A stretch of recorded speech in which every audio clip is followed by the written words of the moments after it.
जय हिंद दोस्तों, कैसे हैं आप लोग। दोस्तों हमेशा की तरह आज भी हम आपके लिए लेकर आए हैं एक नई कंपनी के बारे में कंप्लीट इंफॉर्मेशन। दोस्तों आज की जो कंपनी है वो कंपनी के बारे में आप क्या ही कह सकते हैं। वो इतनी बड़ी कंपनी है कि उसने बनाया है दुनिया का सबसे बड़ा स्टैचू, दुनिया का सबसे बड़ा क्रिकेट स्टेडियम और दुनिया का सबसे बड़ा क्रॉस कंट्री ब्रिज। वो इतनी ही बड़ी कंपनी है कि अगर आप उसके नॉर्मल रिवेन्यू की बात करते हैं तो वो बहुत सारी कंपनियों को अगर आप मिला देंगे तो भी वो कंपनी के पार नहीं कर पाएगी। मतलब आज हम बात करने वाले हैं दोस्तों लार्सन एंड ट्यूब्रो कंपनी के बारे में।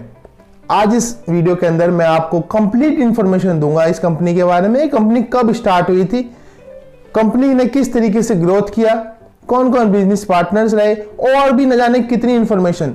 सिर्फ एक वीडियो के अंदर दोस्तों आपको वहां पर सारी इंफॉर्मेशन मिलने वाली है। तो बिल्कुल भी पहली चीज स्किप मत कीजिएगा, नहीं तो आपका कोई ना कोई कंटेंट मिस हो जाएगा।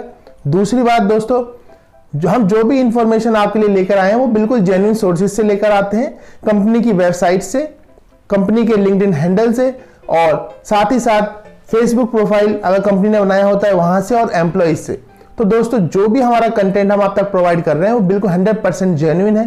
तो दोस्तों इस कंटेंट को तैयार करने में काफी मेहनत लगती है, तो प्लीज दोस्तों अगर आपने अभी तक सब्सक्राइब नहीं किया तो चैनल को सब्सक्राइब कर लीजिए और बेल आइकन को दबाना बिल्कुल भी ना भूलें।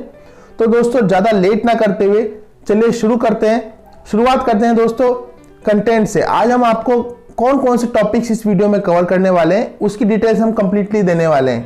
तो जो कंप्लीट डिटेल है दोस्तों, सबसे पहली शुरुआत हम करेंगे बेसिक डिटेल्स के साथ। मतलब कंपनी के बारे में जो भी बेसिक डिटेल्स है, क्या कंपनी करती है, कितने एम्प्लॉइज हैं, मतलब बेसिक एक ओवरव्यू देंगे शुरुआत में। लीडरशिप में कौन कौन है, कौन एमडी है, सीईओ कौन है, चेयरमैन कौन है, किन किन सेक्टर्स में कंपनी काम करती है। फिर उसके बाद बात करेंगे हिस्ट्री के बारे में, कंपनी के कौन कौन से बिजनेसेस हैं उसमें बताएंगे। इसके बाद सब्सिडरीज और कुछ वेंचर्स कंपनी ने किए हैं वो आपके साथ डिस्कस करेंगे।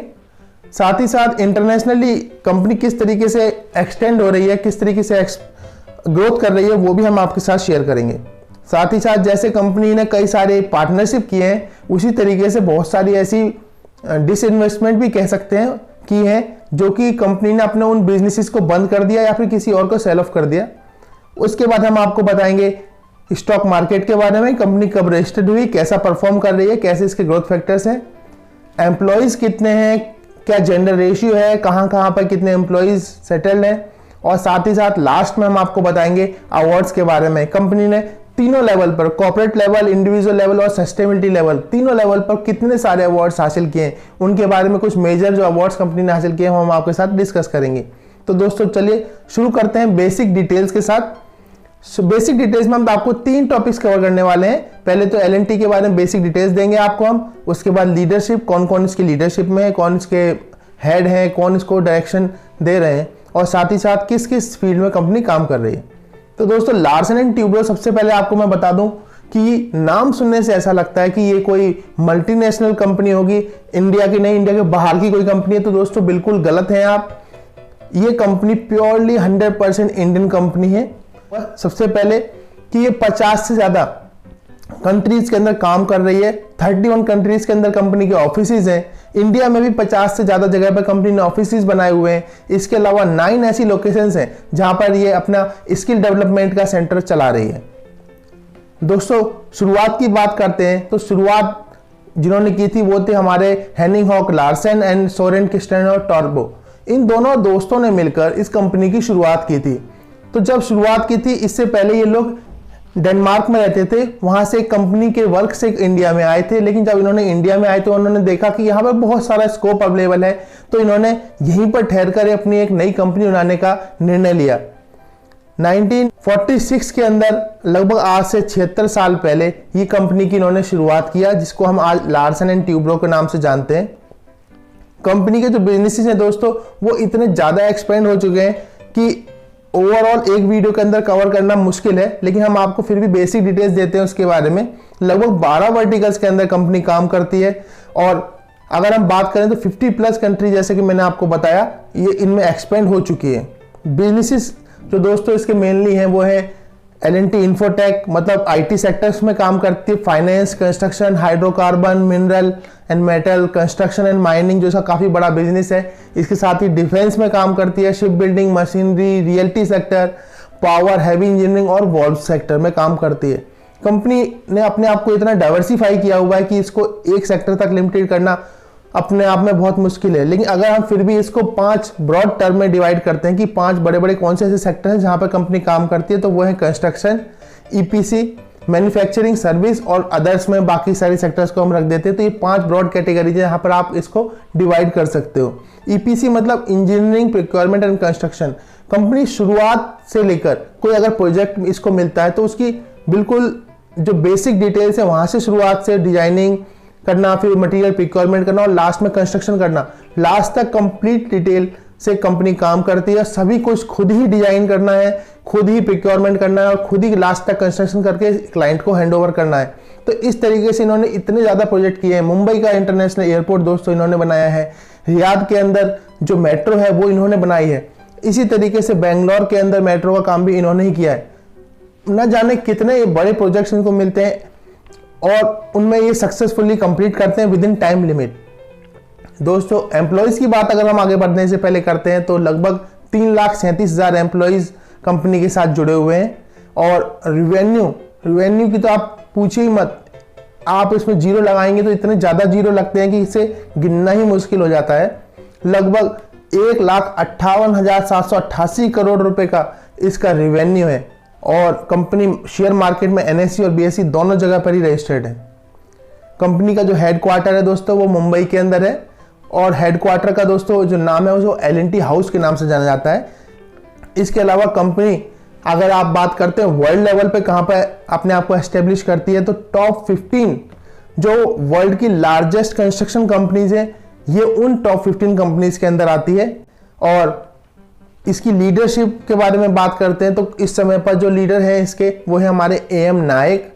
AM नायक ने कंपनी को 1965 में दोस्तों ज्वाइन कर लिया था, मतलब लगभग कंपनी के 8-9 साल के बाद ही कंपनी में ये ज्वाइन हो गए थे और आज के समय में कंपनी के ये ग्रुप चेयरमैन है और इनको पद्म विभूषण अवार्ड भी मिला था 2019 के अंदर।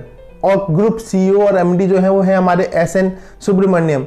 ये हाईली क्वालिफाइड पर्सन है और इन्होंने 1984 में कंपनी के साथ अपनी जर्नी स्टार्ट की थी और आज के समय में ये कंपनी के CEO और MD हैं। अलग अलग ग्रुप के और अलग अलग वर्टिकल्स के हम अलग से MDs और मैनेजिंग डायरेक्टर्स हैं जो कि आप स्क्रीन पर अगर आप देखना चाहते हैं, उनके बारे में जानना चाहते हैं तो यहाँ पढ़ सकते हैं।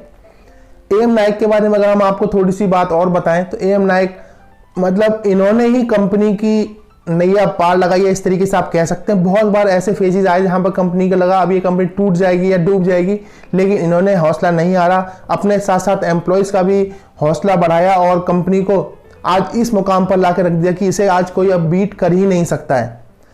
इस समय कंपनी के जो हमारे AM नायक हैं इनका पूरा नाम है अनिल मणिभाई नायक। ये कंपनी के 2018 से लेकर 2022 तक नेशनल स्किल डेवलपमेंट कॉर्पोरेशन जो कि गवर्नमेंट की संस्था है, इसके गवर्नमेंट ने चेयरमैन बनाए थे।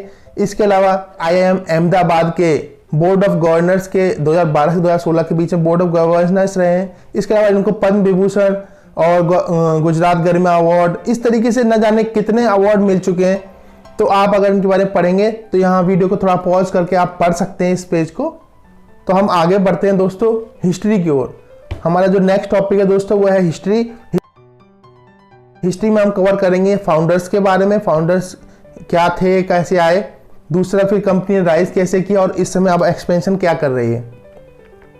कंपनी की शुरुआत दोस्तों 2 डेनिश इंजीनियर्स ने की थी जो कि लार्सन एंड ट्यूब्रो थे। दोनों फ्रेंड्स थे, कलीग्स थे, एक ही कंपनी में काम करते थे। इंडिया के अंदर जब ये दोस्तों शिफ्ट हुए तो इन्होंने डेयरी मैन्युफैक्चरिंग और उसके रिलेटेड जो भी इक्विपमेंट्स होते हैं उनका ये इंपोर्ट करते थे बाहर से और यहाँ पर सेल ऑफ करते थे।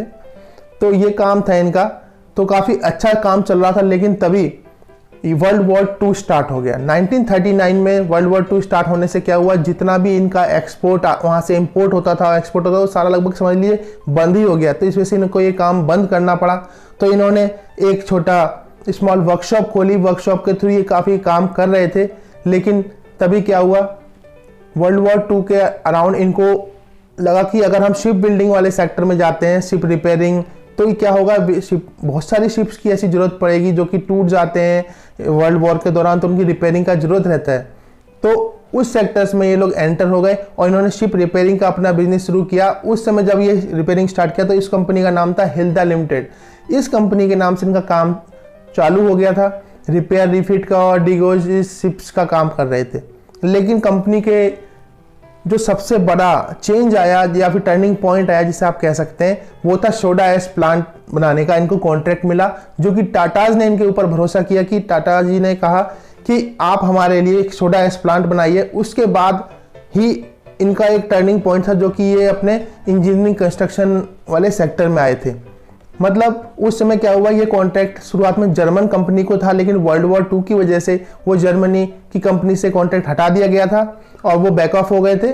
उसके बाद ये प्रोजेक्ट 1946 में इंजीनियरिंग कंस्ट्रक्शन कॉन्ट्रैक्ट के नाम से एक कंपनी इनकॉर्पोरेट की गई और ये कॉन्ट्रैक्ट सोडा ऐश प्लांट बनाने का कॉन्ट्रैक्ट लार्सन एंड ट्यूब्रो को दिया गया था। फिर उसी के बाद इस कंपनी की एस्टेब्लिशमेंट हुई थी, L&T, जिसको हम आज नाम से जानते हैं। कंपनी ने 1947 में कुछ दूसरी एक कंपनी है जो कि यूएसए की कैटरपिलर, उसके साथ में भी एक एग्रीमेंट साइन किया। आगे से बताते हैं दोस्तों हम किस तरीके से कंपनी एक्सपेंशन करती गई है। 1960s तक आते आते दोस्तों कंपनी ने उत्मल, एल्डको और यूटेक्टिक वेल्डिंग अलॉय और टेंगल के साथ में भी पार्टनरशिप किया, इनको साथ जॉइंट वेंचर किए और कई जगहों को तो टेक ओवर भी कर लिया। उसके बाद कंपनी 1965 में न्यूक्लियर रिएक्टर बिल्ड करने का इनको कॉन्ट्रैक्ट मिला। दोस्तों होमी जहांगीर भाभा ने इनके ऊपर पूरा भरोसा रखा कि आप हमारे लिए अगर न्यूक्लियर रिएक्टर नहीं बनाएंगे तो इस वर्ल्ड में कौन है जो हमारे लिए हेल्प करेगा। तो उस समय इन लोगों ने हमारे लिए फर्स्ट इंडिया का न्यूक्लियर रिएक्टर बिल्ड किया। उससे पहले सब न्यूक्लियर रिएक्टर जो भी थे वो बाहर से इंपोर्ट होते थे, बाहर की सब टेक्नोलॉजी थी, लेकिन इन लोगों ने न्यूक्लियर रिएक्टर बनाना चालू किया। 1970 में इसरो के साथ पार्टनरशिप और 1976 के अंदर आबू धाबी के अंदर इन्होंने लार्जेस्ट एयरपोर्ट बनाया और 1985 में आते आते इन्होंने DRDO के साथ भी पार्टनरशिप कर लिया और उनके लिए भी ये लोग काम करने लगे। शुरुआत में लेकिन क्या था दोस्तों, ये DRDO और इसरो के लिए काम तो करते थे लेकिन बहुत ही ज़्यादा वो सीक्रेट प्रोजेक्ट्स होते थे, तो इनको इतनी अथॉरिटी नहीं होती थी। लेकिन आज के समय में अब ये उनके लिए missile systems, weaponry systems, control system और इंजीनियरिंग सिस्टम, सबमरीन, ये सब चीज़ें इनके लिए डिजाइन कर रहे हैं और सिंगल हैंडेडली ये सब चीज़ें डिजाइनिंग से लेकर एग्जीक्यूशन तक सारा काम ये लोग इनके लिए कर रहे हैं। ऑफिसेज बनाने चालू किया तो मुंबई में था, उसके बाद इन्होंने दिल्ली, मद्रास, कलकत्ता में भी अपने ऑफिसेज बनाए। 1948 में इन्होंने 55 एकड़ दोस्तों ज़मीन खरीद ली थी मुंबई में पवई के अंदर और 1950 में दोस्तों ये लोग शेयर मार्केट के अंदर भी एंटर हो गए। शेयर मार्केट में एंट्री होने से क्या होता है, ये अब एक कंपनी पब्लिक लिमिटेड कंपनी बन गई थी। ये NSE और BSE दोनों पे रजिस्टर्ड हो गई। 1965 में कंपनी ने L&T का जो L&T हाउस के नाम से हेडक्वार्टर है दोस्तों, वो इन्होंने खरीद लिया और बाद में ये L&T हाउस के नाम से जाना गया। दोस्तों नेक्स्ट टॉपिक जो है वो है बिजनेस। बिजनेस किस तरीके से काम कर रहा है, क्या क्या सेक्टर्स में कंपनी ने अपने आप को एक्सपेंड किया हुआ है। तो इसमें दो ही टॉपिक्स को हम लोग कवर करेंगे, एक तो ग्रुप कंपनीज कौन कौन सी है और कैसे बिजनेस और इंडस्ट्री इनकी चल रही है। तो पहला जैसे मैं आपको बताता हूँ, L&T जो है वो मेनली 5-6 बिजनेसेस में सेगमेंट में ब्रॉडली हम डिस्क्राइब कर सकते हैं। ये काम कर रही है heavy engineering, construction, machinery, hydrocarbon, mineral और हाइड्रोलिक्स में। अगर हम 1 बाय 1 देखते हैं कि किस सेक्टर्स में और क्या क्या सब सेक्टर्स हैं जहाँ पर कंपनी डील कर रही है, तो इस समय पर company infrastructure, power, hydrocarbon industry, process industry, finance sector में, इंफॉर्मेशन टेक्नोलॉजी से आप IT सेक्टर भी बोलते हैं, और प्रोडक्ट सिस्टम इक्विपमेंट में जैसे वॉल्व्स हैं, माइनिंग इक्विपमेंट हो गए, इनका डिजाइनिंग से लेकर इनका मैन्युफैक्चरिंग तक, और रियल एस्टेट में और डिफेंस सेक्टर में, इन सभी में कंपनी काम कर रही है। और 50 से ज़्यादा देशों में कंपनी अपनी सर्विसेज प्रोवाइड कर रही है। तो 1 बाय 1 जल्दी एक ओवरव्यू ले लेते हैं कंपनी अलग अलग सेक्टर्स में कैसा परफॉर्म कर रही है। तो L&T कंस्ट्रक्शन की अगर हम दोस्तों बात कर दें तो कंस्ट्रक्शन मैंने आपको बताया ही, दुनिया का सबसे बड़ा स्टैचू, दुनिया का सबसे बड़ा क्रिकेट स्टेडियम मोटेरा स्टेडियम, और दुनिया का सबसे लंबा क्रॉस कंट्री ब्रिज जो बनाया दोस्तों इन्होंने ही बनाया है। तो इंडिया से लेकर बांग्लादेश के बीच में वो ब्रिज है, वो सबसे बड़ा ब्रिज है। हाई स्पीड रेल कॉरिडोर इन्होंने दोस्तों बनाया। मुंबई का जो मुंबई कोस्टल रेल प्रोजेक्ट है वो भी इन्हीं का बनाया हुआ है। मुंबई ट्रांस हार्बर लिंक ये भी इन्हीं का बनाया हुआ है। तो मतलब आप इतने प्रोजेक्ट्स हैं कि आप गिन नहीं सकते, वो इनके लिए एक माइलस्टोन की तरह काम कर रहे हैं। दोस्तों L&T पावर की बात करते हैं तो इस समय पर L&T दो मेनली सेक्टर्स में काम कर रही है। एक तो कोल एंड गैस पावर प्लांट्स बनाती है कंपनी, न्यूक्लियर पावर प्लांट में बना रही है। इसके अलावा अभी इन्होंने nuclear energy sector, renewable energy sectors में भी इन्होंने अपनी एंट्री कर ली है। इसके अलावा turbine, boilers, power plant equipment, बहुत सारे न जाने कितने चीज़ों के सॉल्यूशंस प्रोवाइड कर रहे हैं। L&T की अगर इंजीनियरिंग डिवीजन की हम बात करते हैं तो इस समय पर ऑनशोर और ऑफशोर हाइड्रोकार्बन का एक्सट्रैक्शन, जिसे हम कह सकते हैं कि कच्चा तेल निकालने वाले सेक्टर में ये लोग काम कर रहे हैं। इसके अलावा प्रोसेस इंडस्ट्री की हम बात करते हैं तो L&T वॉल्व जो है वो दोस्तों highly accurate, highly precise valves की मैन्युफैक्चरिंग करते हैं और 20 मिलियन से भी ज़्यादा दोस्तों ये इनके पास valve flow control valve available है, जो कि ये इंडस्ट्री को डिफरेंट टाइप के सॉल्यूशंस प्रोवाइड करते हैं। साथ ही साथ ये अपने मिनरल और मेटल सेक्टर में भी काम कर रहे हैं। इन्होंने क्या किया था, शुरुआत में एल्डको लिमिटेड एक कंपनी थी, उसका टेक ओवर किया और उसके बाद ये वॉल्व सेक्टर में भी पहुंच गए थे। L&T फाइनेंस में भी दोस्तों ये हैं, यहाँ 2 व्हीलर के लिए फाइनेंस, 4 व्हीलर के लिए फार्म इक्विपमेंट, MSE और mutual fund, infra, real estate, इन सभी के लिए लोग यहाँ से मैनेजमेंट देखते हैं। वन ऑफ द इम्पोर्टेंट जो इनका सेक्टर है दोस्तों वो है इंफॉर्मेशन सेक्टर, IT सेक्टर जिसको हम बोलते हैं इंफॉर्मेशन टेक्नोलॉजी। इस सेक्टर में दोस्तों ये कंपनी लीडर है, आप ये कह सकते हैं। 5G के लिए रोल आउट होने के लिए उनकी पूरी तैयारी है और ये वन ऑफ द लीडर है 5G सेगमेंट के अंदर। और ने माइंडट्री जो एक कंपनी है, माइंडट्री का एक्विजिशन किया था और इसकी अभी ये सब्सिडरी बन चुकी है। कंपनी की अगर बात करते हैं तो वर्ल्ड का जो फर्स्ट ऑटोनोमस वेल्डिंग रोबोट है, सोलर कनेक्टिविटी ड्रोन है, स्मार्ट कैंपस सिस्टम है, ये सभी इन्हीं के दिए हुए हैं। तो आप L&T की अगर बात करते हैं इंफॉर्मेशन टेक्नोलॉजी की तो वन ऑफ द लीडिंग ये कंपनी है। लास्ट में अगर हम बात करते हैं दोस्तों रियल्टी सेक्टर की, तो रियल्टी सेक्टर मैंने आपको बताया ये वर्ल्ड का टॉलेस्ट और स्टैचू जो कि हमारे सरदार वल्लभ भाई पटेल का स्टैचू, वो भी इन्होंने ही बनाया है। वर्ल्ड का लार्जेस्ट स्टेडियम, लॉन्गेस्ट ब्रिज, ये सभी इनके कंस्ट्रक्शन किए हुए हैं। L&T का डिफेंस सेक्टर में अगर हम बात करते हैं तो डिफेंस सेक्टर में दोस्तों ये लोग शिप बिल्डिंग में हैं, डिफेंस सिस्टम्स में ये मैन्युफैक्चरिंग करते हैं और साथ ही साथ एरोस्पेस सेक्टर में भी ये लोग काम करते हैं। इनका नया शिप बनाने का काम, रिपेयरिंग का काम भी आज भी जारी है। कंपनी डिफरेंट टाइप के सॉल्यूशंस देती है, मतलब लैंड पर, एयर पर, सभी टाइप के सॉल्यूशन, सी के अंदर भी सॉल्यूशन ये लोग प्रोवाइड करते हैं और इस सेक्टर का इनको तब 30 साल से भी ज़्यादा का एक्सपीरियंस है। सब्सिडरीज एंड जॉइंट वेंचर की दोस्तों हम बात करते हैं तो मेजर सब्सिडरीज और जॉइंट वेंचर्स इन्होंने क्या किए, एक बार उनके ऊपर भी नज़र डाल लेते हैं। तो इनकी जो शुरुआत दोस्तों हुई थी, इन्होंने जॉइंट वेंचर किया था कोमोत्सु लिमिटेड के साथ, जो कि आपके एक जापान की कंपनी है, ये आपके एक्सकेवेटर्स बनाती है हाइड्रोलिक। 1975 के अंदर इन्होंने फर्स्ट टाइम इंडिया के अंदर एक्सकेवेटर्स की शुरुआत की थी और 1998 में ये जॉइंट वेंचर की तरह काम कर रहे थे। इसके बाद एक कतर की कंपनी है अलबगा ग्रुप, तो इस कंपनी के साथ कंपनी ने कॉन्ट्रैक्ट बनाया और 2022 के अंदर जो फीफा वर्ल्ड कप स्टेडियम हुआ था उसके काम का भी जिम्मा लिया। सोनालिका ग्रुप के साथ दोस्तों इन्होंने जॉइंट वेंचर किया था फाइनेंस सेक्टर के अंदर, जो भी मतलब कुछ फाइनेंस प्रोवाइड करना होता है व्हीकल्स और फार्म रिलेटेड इक्विपमेंट्स के अंदर। मित्सुबिशी हाइडाची पावर लिमिटेड के पावर सिस्टम्स के साथ भी कंपनी ने जॉइंट वेंचर किया।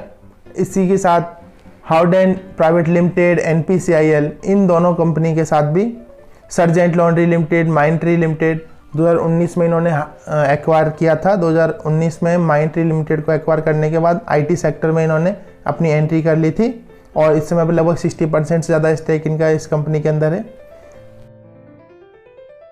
अब दोस्तों हम आगे बढ़ते हैं इंटरनेशनल मार्केट की तरफ। इंटरनेशनल मार्केट की हम बात करते हैं तो यहाँ पे इन्होंने किस तरीके से ग्रोथ किया है। ग्रोथ इस तरीके से करना है कि इनका जो अभी अब मेजर जो फोकस है दोस्तों वो है गल्फ सेक्टर की तरफ, मतलब ये आपका गल्फ सेक्टर में ज़्यादा ध्यान दे रहे हैं। इस समय पर कंपनी ने 2010 के बाद से गल्फ सेक्टर की ओर ज़्यादा ध्यान देना शुरू कर दिया, क्योंकि वहाँ से जो रेवेन्यू है काफ़ी ज़्यादा आता है। 1/10 ऑफ द जो रेवेन्यू दोस्तों इनका आ रहा है वो गल्फ सेक्टर की तरफ से आ रहा है। 1/3 ऑफ द जो प्रोजेक्ट आ रहे हैं वो भी उधर साइड से ही आते हैं। तो L&T ने अपना जो मिडल ईस्ट हो गया, गल्फ हो गया, नॉर्थ अफ्रीका साइड के जो एरिया है वहाँ पर ज़्यादा भी फोकस करना शुरू कर दिया है। जो इस रीजन में कंट्रीज आती हैं दोस्तों वो हैं UAE, Qatar, Kuwait, Oman, Saudi Arabia, Bahrain, Africa की कुछ कंट्रीज़ हैं, अल्जीरिया, केन्या, इन सभी में ये दोस्तों ये काम कर रहे हैं। तो मतलब ये कह सकते हैं आप काफ़ी आगे जो फ्यूचर है वो इनका गल्फ सेक्टर में काफ़ी ज़्यादा ब्राइट है। दिस इन्वेस्टमेंट की बात करते हैं, मतलब किस किस ऐसी कंपनीज या बिजनेसेस थे जहां से कंपनी ने अपने आप को एग्जिट कर लिया। कंपनी ने दोस्तों 2004 के अंदर अल्ट्राटेक जो सीमेंट का नाम है, ये इन्हीं का पहले प्रोडक्ट था, इन्होंने इससे भी एग्जिट किया। इन्होंने इसको ग्रासिम को भी, जिसको आप बिरला के नाम से जानते हैं। इसके बाद इन्होंने ट्रैक्टर्स के अंदर जॉन डियर जो एक कंपनी है उसको भी सोल्ड कर दिया 2005 के अंदर। लास्ट में नेक्स्ट इन्होंने हाइड्रोलिक न्यू हॉलैंड एक कंस्ट्रक्शन इक्विपमेंट की कंपनी थी, इसको भी 2011 के अंदर सोल्ड किया। 2012 के अंदर इन्होंने सेंक्री टेक्नोलॉजीज लिमिटेड जो कि मेडिकल सेक्टर की कंपनी थी, इसको भी सोल्ड कर दिया। इसके बाद इवाक अलॉय 2012 के अंदर इन्होंने अपना बिजनेस ये भी बंद कर दिया था। और 2020 के अंदर सेंडर इलेक्ट्रिक जो कि इलेक्ट्रॉनिक इक्विपमेंट और ऑटोमेशन सेक्टर में काम करती है, 2020 के अंदर इन्होंने इसको भी सेल ऑफ कर दिया। तो दोस्तों जितना इंपॉर्टेंट एक नया बिजनेस के अंदर एंट्री करना है, उतना ही इंपॉर्टेंट उस बिजनेस से बाहर भी निकलना है। मतलब अगर आप उस बिजनेस में प्रॉफिटेबल नहीं है या कोई भी और रीजंस हो सकते हैं, अगर आप वहाँ अच्छा परफॉर्म नहीं कर रहे हैं तो आप उस बिजनेस से बाहर हो जाइए। ये काफ़ी अच्छी स्ट्रेटेजी होती है। तो इन्होंने इसको बहुत ही ध्यान रखते हुए इस तरीके से ये लोग काम कर रहे हैं। अब हम आपको बताते हैं आगे स्टॉक मार्केट के बारे में, कंपनी किस तरीके से स्टॉक मार्केट में परफॉर्म कर रही है। कंपनी ने जब शुरुआत की थी दोस्तों 1950 के अंदर स्टॉक मार्केट में कंपनी आई थी, मतलब रजिस्टर्ड हुई थी, पब्लिक कंपनी हो गई थी। पहले ये प्राइवेट लिमिटेड थी, उसके बाद ये पब्लिक लिमिटेड कंपनी बन गई। NSE और BSE नेशनल स्टॉक एक्सचेंज और भारतीय स्टॉक एक्सचेंज दोनों के अंदर ये कंपनी रजिस्टर्ड है। इस समय इसका जो मार्केट कैप है दोस्तों वो 2,75,000 करोड़ से भी ज़्यादा का मार्केट कैप है। कंपनी जब रजिस्टर्ड हुई थी शुरुआत में तो इसकी वैल्यूएशन अगर 2002 की भी मैं बात करता हूं तो लगभग 10 रुपये के आसपास इसका मार्केट प्राइस था। लेकिन अगर आज बात करते हैं तो इसका जो मार्केट प्राइस है दोस्तों पर शेयर वो 1925 रुपये का लगभग प्राइस है। तो इसने कंपनी ने 10,000% से भी ज़्यादा ग्रोथ रेट दी है। इसके अलावा रिवेन्यू हो गया, आपका प्रॉफिट हो गया और आपका नेट वर्थ है, ये आप लगातार देख सकते हैं बढ़ती ही जा रही है। और सबसे इंपॉर्टेंट बात जो इसका शेयर होल्डिंग पैटर्न है दोस्तों, ये बहुत ही ज़्यादा इंपॉर्टेंट है, गौर करने वाली बात है कि 15% से ज़्यादा डोमेस्टिक इंस्टीट्यूशंस के पास है। मतलब कहा जा सकता है कि LIC जो है इसकी एक मेजर पार्टनर है। LIC ने इसके सबसे ज़्यादा स्टॉक्स लिए हुए लगभग 15%। उसके बाद म्यूचुअल फंड की सेक्टर लगभग 18% म्यूचुअल फंड्स में है, अलग अलग डिफरेंट कंपनीज ने लिए हुए हैं सेक्टर्स। और 21% फॉरेन इंस्टीट्यूट्स का परसेंटेज है। और अगर हम रिटेल की बात करते हैं तो रिटेल में लगभग 45% है। मतलब डिफरेंट सेगमेंट्स में पूरा जो इसके शेयर्स हैं वो डाइवर्सिफाई हो चुके हैं। अब कोई भी आसानी से इस कंपनी को टेक ओवर नहीं कर पाएगा, शेयर बाय नहीं कर सकता है। नेक्स्ट टॉपिक पर दोस्तों हम आते हैं अब एम्प्लॉयज़ में हम आपको 3 टॉपिक पर बात करेंगे, वर्कफोर्स, जेंडर रेशियो और ऑर्गेनाइजेशन स्ट्रक्चर।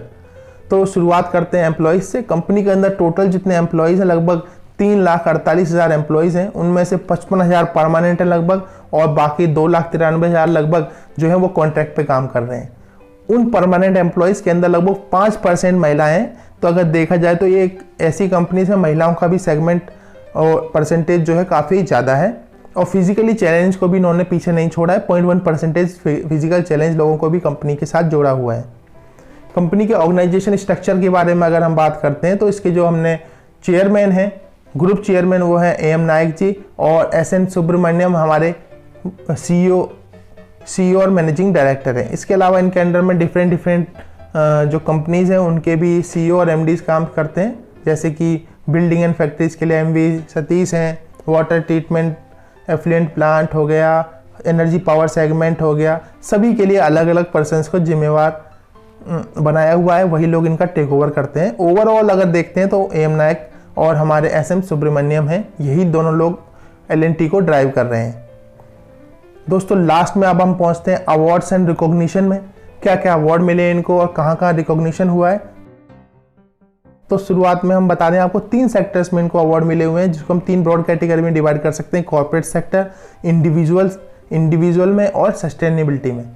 तो अगर हम बात करें 2022 के अंदर, तो 2022 में इनको BML मुंजाल अवार्ड मिला, टॉप 10 लिंक्डइन कंपनीज के अंदर आई दोस्तों। लाइफ टाइम अचीवमेंट अवार्ड मिला अर्न्स्ट एंड यंग से, CNBC TV 18 से भी इनको हॉल ऑफ फेम का अवार्ड मिला, बेस्ट CEO का अवार्ड मिला दोस्तों। L&T जो थी वो टॉप 3 में आई, वो ऐसी कंपनी जो कि ग्रीन एनवायरनमेंट को सपोर्ट करते हैं इसलिए, और प्लेटिनम रेटिंग मिली इनको ग्रीन कैंपस के लिए। दोस्तों इसके बाद आपको बता दें 2020 के अंदर L&T ने कौन कौन से और अवार्ड जीते, वो थे L&T wins 2 risk management trophies for CNBC TV 18। मतलब अवार्ड की तो आप पूछिए मत, हर साल इनको कितने अवार्ड मिल रहे हैं। तो आप अगर डिटेल में जानना चाहते हैं तो इस पेज को रुककर थोड़ा यहाँ पर पढ़ सकते हैं। तो दोस्तों इस तरीके से कंपनी के बारे में अब हम आपको बताएं, वन ऑफ द जो लार्जेस्ट इनका एक अवार्ड मिला था, बड़ा जिसे कह सकते हो आप, वो था golden peacock national quality award, जो कंपनी को मिला था 2012 के अंदर। बहुत ही बड़ा अवार्ड होता है अगर आप कोई भी वर्क कर रहे हैं कंपनी का, और वो गवर्नमेंट ऑफ इंडिया इसको रिकॉग्नाइज करती है इस अवार्ड के जरिए। मतलब आप बेस्ट क्वालिटी दे रहे हैं उस काम के अंदर, उसमें सभी टाइम लिमिट भी इंक्लूड होती हैं, और इसके अलावा ना जाने कितने फैक्टर्स इंक्लूड होते हैं। तो दोस्तों आज मैंने आपको इस कंपनी के बारे में बहुत कुछ डिटेल्स बताई हैं। अगर दोस्तों हमारी वीडियो को लाइक ज़रूर करिएगा। वीडियो बनाने में दोस्तों बहुत मेहनत लगती है, बहुत सारा एफर्ट लगता है, काफ़ी समय लगता है, और हम आप तक जो भी इंफॉर्मेशन लेके आए काफ़ी जेन्युइन तरीके से आप तक पहुंचाते हैं। 100% जेन्युइन इन्फॉर्मेशन होती है। आप अगर इंटरव्यू में जा रहे हैं या आप शेयर मार्केट में इन्वेस्टमेंट करना चाहते हैं और कंपनी के बारे में डिटेल्स जानना चाहते हैं तो ये वीडियो आपके लिए यूज़फुल साबित होगी। हम यहाँ पर टू द पॉइंट बात करते हैं आपके लिए। तो दोस्तों अगर आपने हमारे चैनल को अभी तक सब्सक्राइब नहीं किया तो प्लीज़ सब्सक्राइब कर लीजिए, जिससे कि जब भी आगे कभी मैं नेक्स्ट वीडियो लेकर आता हूँ या किसी कंपनी के बारे में इंफॉर्मेशन लेके आता हूँ तो आप तक उसका नोटिफिकेशन पहुँचे और हमारी वीडियो को आप देख पाएँ। तो दोस्तों इस वीडियो को यहीं पे एंड करते हैं। थैंक यू दोस्तों, हमारे साथ जुड़े रहने के लिए बहुत बहुत धन्यवाद।